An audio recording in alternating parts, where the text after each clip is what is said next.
지난 금요일날 베드로후서 2장 20절을 생각해 봤는데요. 20절서부터 22절까지는 거짓 교사들이 유혹에 넘어간 결국 배도자들의 비참한 실상을 밝혀주고 있습니다.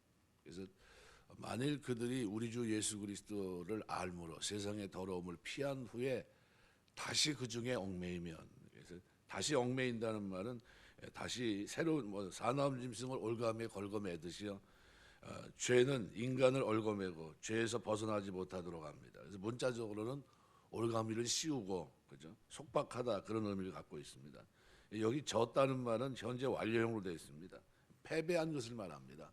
그래서 이것은 강의적 현재 완료로 쓰였기 때문에 그러한 상태에 있다는 것을 강조하고 있는 겁니다. 졌다. 그러니까 죄 패배에서 죄 종로로 탈 수밖에 없는 상태에 빠지게 됐다는 것을 확실하게 전달해 줍니다. 그러니까 죄 종로로 타지 않기 위해서는 모양이라도 버려야 되는 아주 철저한 신앙의 태도가 필요합니다. 그래서 거룩은 자꾸 반복이 되지만요, 자를 거 자르고 단절할 거 단절하고, 이것이 하나님의 뜻이다 싶으면 그 바른 선택을 하고 그 길을 순종하며 그 길을 걷는 게 거룩입니다.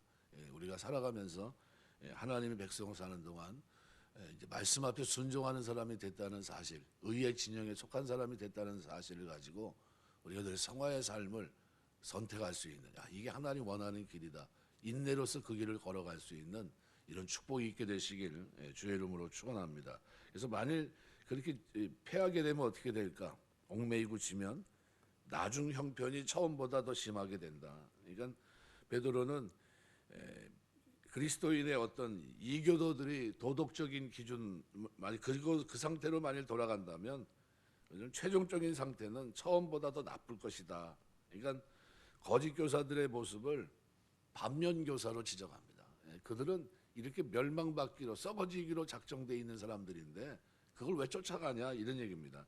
그래서 22절의 결과를 가져올 수밖에 없습니다. 그래서 참된 속담에 이르기를 개가 토한 것에 돌아가고 돼지가 씻었다가 더러운 구덩이에 도로 누웠다 하는 말이 그들에게 응하였다. 그게 그들에게 이루어졌다는 거죠. 말씀이 성취를 얘기합니다. 그러니까 그 사람의 나중 형편이 전보다 더욱 심하리라. 이 악한 사대 또한 이렇게 되리라. 마태복음 12장 말씀, 누가복음 11장 말씀에 기록한 대로 예수님의 예언이 지금 베드로는 이루어진 것으로 말하고 있습니다. 그들의 모습을 보면서. 그러니까 거짓 교사들의 마지막 상태가 처음보다 더 악화됐다고 하는 것을 지적하고 있는 것이고, 그들의 유혹 앞에 흔들리는 낙엽처럼 서 있는 성도들은 그들의 뒤를 따르게 된다면 역시 같은 운명에 처하게 된다라는 거죠. 이건 쫓아가지 말아야 되는 거죠. 제 전에 우리 이제 교회 나오시는 임필수 목사님이 그런 얘기를 하더라고요. 이제 한동안 우리 총회에서 이제 함용수 목사님이 총회장까지 하고 하셨잖아요. 이제 그 하기 전에 그 어른들 모시고 이렇게 이제 왔다 갔다 하면서 이제 운전하고 같이 다니고 했던 모양입니다. 그런데 이제 한 번은 그런 일이 있었어요. 이제 신호등이 이제 빨간불이 딱 켜진 겁니다. 파란불이 이제 노란불도 지나가고. 근데 그 차는 지나갔는데 그 차를 쫓아서 간다고 그냥 뒤따라가다가 사고가 한 번 난 적이 있습니다.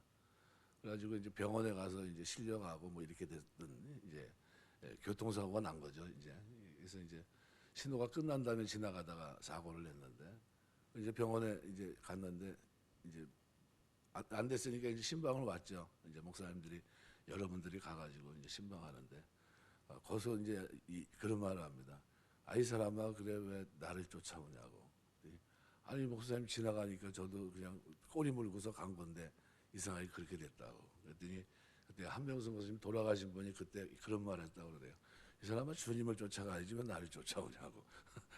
그래서 그 말을 잊지 못하고 본인이 만나서 하는 거더라고요. 어떤 일이 생기면 그렇게 얘기하더라고요. 지금도 그럽니다. 아니 뭐 어떤 일이 생기도 이 사람은 주님 쫓아다녀야지 왜 나를 쫓아와. 나는 실수할 수 있고 넘어질 수 있지만 주님 쫓아다녀야 돼. 그렇게 그 얘기를 이제 아주 입버릇처럼 얘기하는 걸 제가 이제 들었는데요. 우리 이제 살면서 우리는 주님 쫓아다녀야 됩니다. 말씀 쫓아다니는 거고요.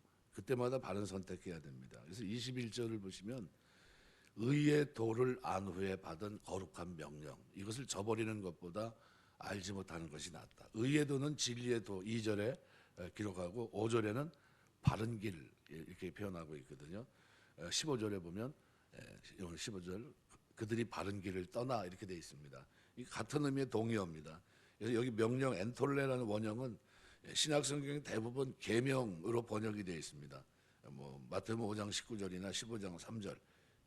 그러니까 이 엔톨레라고 하는 단어는 단수로 쓰이면 보통 모세 율법의 조항들을 가리키는 것과는 다른 의미로 쓰입니다.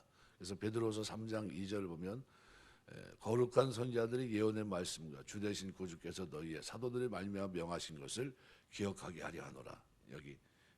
여기서도 그런 명령을 디모데후서 4장 14절, 요한일서 3장 23절 다른 의미로 쓰인다는 거죠. 그러니까 이런 예에서 이러한 표현들은 율법의 세부 조항이 아니라 율법 자체를 가리킵니다. 그러니까 본문에서 이 거룩함에 해당하는 하기오스라는 단어와 같이 쓰이면서 그리스도인으로서 마땅히 지켜야 될 계명으로 예수님의 산상수훈에서 주신 것과 같은 도덕법을 암시하고 있는 것으로 보입니다. 그래서 베드로가 본 베드로후서에서 엔톨레라는 이 단어를 통해서 단지 그리스도의 어떤 특정한 도덕 교훈만을 가리키는 것을 국한시키지 않습니다. 그래서 베드로후서 3장 2절에 기록한 대로 명하신 것 이것으로도 번역된 이 명사는 문맥상 그리스도의 종말론적인 교훈을 포함하고 있습니다. 그래서 베드로가 말하는 이 거룩한 명령이라고 하는 것은 그리스도께서 주신 도덕법, 종말론적인 교훈 뭐 이런 것들을 망라한 그러니까 그리스도의 모든 교훈을 총체적으로 표현한 말이다 이렇게 이해하시면 됩니다. 그래서 베드로에게 있어서 그리스도의 교훈은 그리스도께서 몸소 규정하신 것이고 그 그리스도에 대한 지식을 통해서 믿는 자들이 생명과 경건에 들어가는 것입니다. 베드로서 1장 3절 이 온전한 의의 도입니다. 그래서 그리스도가 그 계명의 근원이고 제정자이시기 때문에 그 계명은 거룩한 것입니다. 그래서 이 계명을 말합니다. 그래서 의의 도를 안 후에 받은 거룩한 명령을 저버리는 것보다 알지 못하는 것이 도리어 그들에게 나으니라. 한글 개역 성경에는 맨 마지막에 있지만 도리어 저에게 나으니라. 헬라어 원문에서는 맨 앞에 위치해 있습니다. 도리어 저에게 나으니라. 여긴 번역을 생략한 단어가 가르라는 단어가 있습니다. 그래서 20절과 마찬가지로 본절에 이 거짓 선생들의 상태를 계속적으로 설명해 주고 있는 겁니다.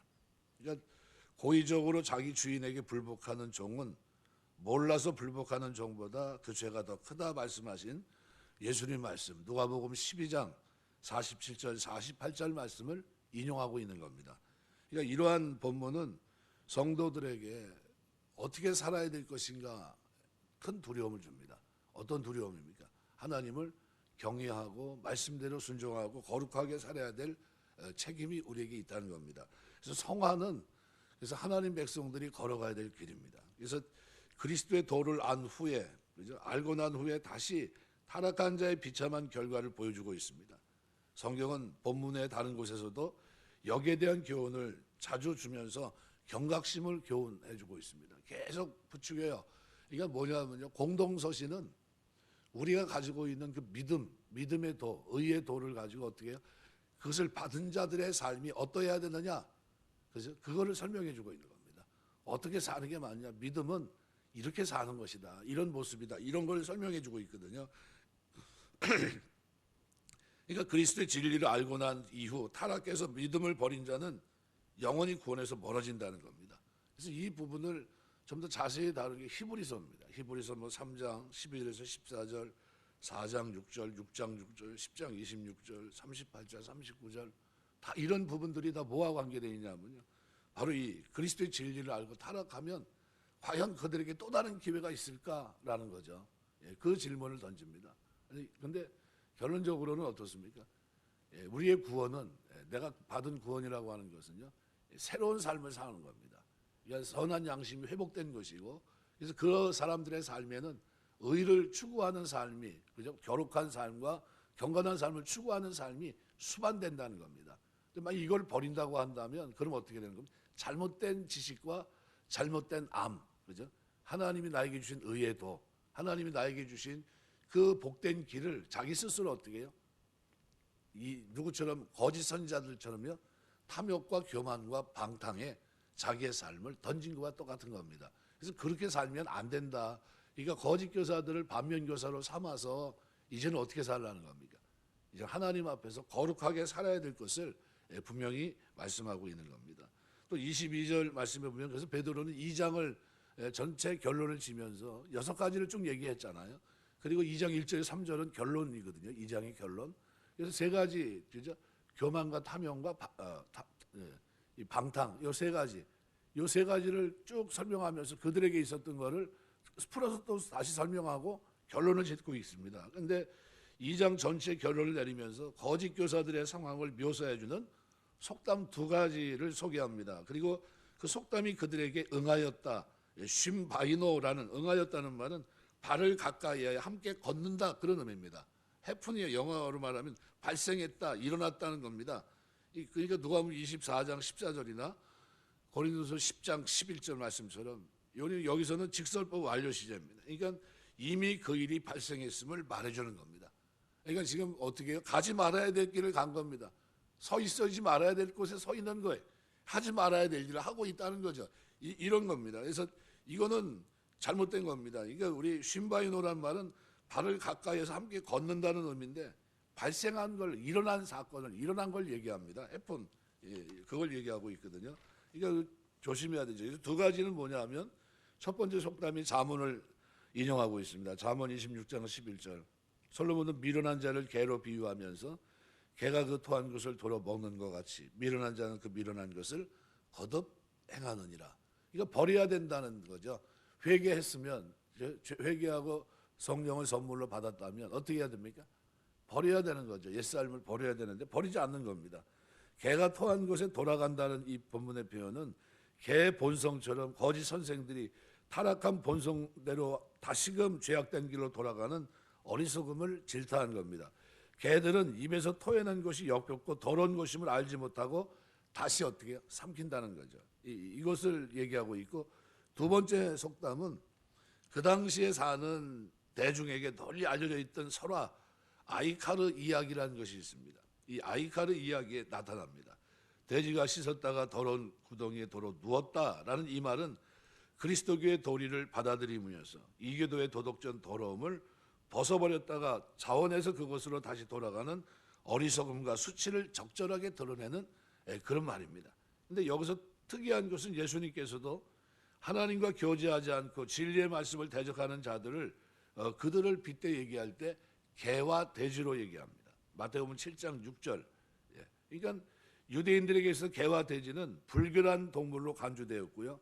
하나님을 알지 못하는 이방인의 비도덕적 생활을 상징하는 것으로 묘사하고 있습니다. 그러면 지금 거짓 교사들은 뭐와 같다는 겁니까? 개와 돼지와 같다는 거예요. 그러니까 하나님의 말씀을 알았지만 의의 도를 알았지만 다시 돌아간 자들이란 겁니다. 그죠? 그 뭐 3가지가 뭡니까? 바로 그거를 2장 1절에 3절을 계속 강조하고 있는 거예요. 그 얘기를 풀어서 설명한 거거든요.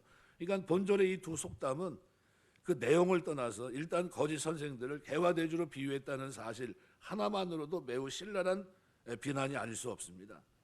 주님의 양떼를 먹이는 목자인 베드로 입장에서는 거짓 선생들의 이 만행을 참을 수 없었을 겁니다. 그들에게 어떻게 해요? 쫓아가면 안 된다는 거예요. 본받으면 안 되고 그 길을 쫓아가면 안 되는데 그래서 그거를 여기서는 그들에게 응하였도다 이 표현을 통해서 설명하고 있는 겁니다. 발생한 사건으로 얘기하고 있는 거죠. 오늘 본문은 우리에게 그래서 하나님이 우리에게 준 자유, 그죠? 성도는 하나님이 주신 이 자유를 어떻게 써야 되는가? 죄를 짓는데, 그죠? 옛날 모습으로 교만과 방탕과 이 거짓됨으로 돌아가는 것이 아니라 의의 진영에 서게 된 하나님의 자녀로 그리스도의 십자가로 이제는 죄 문제가 해결되고 구속받았다고 한다면 그 진영에 속한 영생을 소유하는 자들답게 천국 백성답게 어떻게 해요? 선한 일을 위해서 우리에게 준 자유를 써야 된다는 겁니다. 그래서 존 칼빈은 그의 회심 사건 때를 회고하면서 자신이 예수님의 십자가 은혜를 받아들이자 자신에게 엄청난 자유가 주어진 것을 느끼게 됐다고 말하면서 그 자유는 이전의 세상에서는 도저히 맛볼 수 없던 것이었다 이렇게 얘기하고요. 그리고 자신이 하나님으로부터 놀라운 자유를 받았을 때 하나님이 주신 그 자유를 가지고 하나님을 섬기는 일에 헌신했다라고 말합니다. 그러니까 지금 초점이 어디 있습니까? 그 자유를 가지고 하나님과 바른 관계 속에 있었다는 거예요. 그거를 섬기는 것에 최선을 다했다는 겁니다. 그렇다면 오늘 우리가 그 하나님의 거룩한 명령을 온전히 순종하고 있느냐라는 질문을 던질 수 있습니다. 이것은 뭐예요? 칼빈처럼 그 자유는 하나님을 섬기는 자리로 가야 된다는 거예요. 그러니까 우리가 자꾸 제가 강조하지만 하나님을 경외하는데 그 경외하는 지식이 나로 하여금 하나님을 경외하는 자리로 나가지 못하게 만든다면 잘못된 지식입니다. 그것은 죽은 지식이에요. 그러나 그 지식이 나로 하여금 하나님을 경외하는 자리로 끌어간다면 그것은 온전한 지식입니다. 그것이 우리에게 있어야 됩니다. 하나님께서는 당신의 선한 일에 헌신하고자 하시려는 우리를 죄에서 자유롭게 하시고 죽음에서 건지셨습니다. 우리로 이 선하고 좋은 일을 하게 하시려고 자기 아들까지 십자가에 내어주신 거예요. 하나님이 주신 자유를 그분의 선한 일을 위해서 사용하게 되시길 주의 이름으로 축원합니다. 이 자유를 방종하거나 이게 뭐 세상 사람들 말하는 교만, 탐욕 속에 쓸 자유가 아니에요. 내 멋대로 살아갈 자유가 아니라 이거는 섬김의 자유입니다. 섬김. 하나님을 자유롭게 마음껏 섬길 수 있는 이 자유입니다. 고린도전서 8장 9절 그런즉 너희 자유함이 약한 자들에게 거치는 것이 되지 않도록 조심하라. 내 멋대로 살라고 한 게 아니라 믿음이 약한 사람들에게도 이 자유를 쓸 때 어떻게 해요? 하나님 경외하는 틀 속에 있어야 돼요. 거룩의 틀 속에 있고 경건의 틀 속에 있으면서 살아가는 삶의 본이 되어야 됩니다. 베드로전서 2장 16절 자유하나 그 자유로 악을 가리는 데 쓰지 말고 오직 하나님의 종들과 같이 하라 그랬습니다. 갈라디아서 5장 3절에도 말합니다. 형제들아 너희가 자유를 위해 부르심을 입었으나 그러나 그 자유로 육체의 기회를 삼지 말고 오직 하나님의 종과 같이 하라 이렇게 얘기합니다. 종은 여러분 잘 아시는 대로 자기 생각이 없습니다. 주인의 뜻에 삽니다. 그게 종입니다. 하나님의 종들 같이 하라는 거예요. 하나님의 뜻에 맞춰 살라는 거예요. 하나님의 뜻에 말씀하겠습니다. 우리에게 준 이 자유가 엄청난 자유입니다. 그죠?